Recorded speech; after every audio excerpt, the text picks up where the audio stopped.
ഉത്സവത്തിൽ മോദിയെ സംബന്ധിച്ചുള്ള ചില നിർദ്ദേശങ്ങളുമൊക്കെയാണ് ഹൈക്കോടതി പറഞ്ഞത്. അതിനെങ്ങനെയാണ്?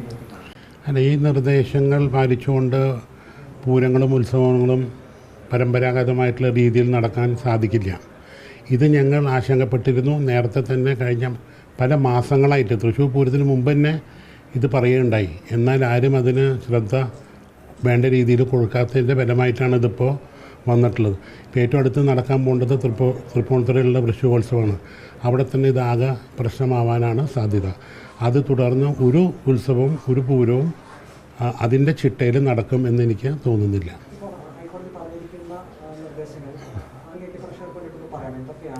കൂടുതലായിട്ട് ഇപ്പോൾ പറഞ്ഞിട്ടില്ല. ഞാനിപ്പോൾ ഇവിടെ ആരും മുഴുവൻ അങ്ങോട്ട് വായിച്ചിട്ടില്ല. ആനയും തമ്മിൽ 3 മീറ്റർ ഡിസ്റ്റൻസ്, ആനയും തീവട്ടിയും തമ്മിൽ 5 മീറ്റർ, ആനയും മേളക്കാരും തമ്മിൽ 8 മീറ്റർ ദൂരപരിധി. ഇതുകൂടാണ്ട് വേറെ കുറേ നിയന്ത്രണങ്ങളുണ്ട്.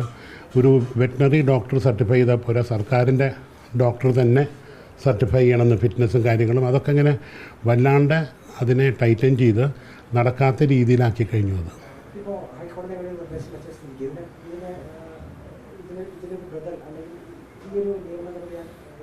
ഇത് സംസ്ഥാന സർക്കാർ ഉടൻ തന്നെ ഇതിലിടപെട്ട് വേണ്ട റിവ്യൂ പെറ്റീഷനോ അല്ലെങ്കിൽ അത് നിയമവിദഗ്ധരായിട്ട് ആലോചിച്ചതിന് ശേഷം ചെയ്യേണ്ട ഒരു കാര്യമാണത്.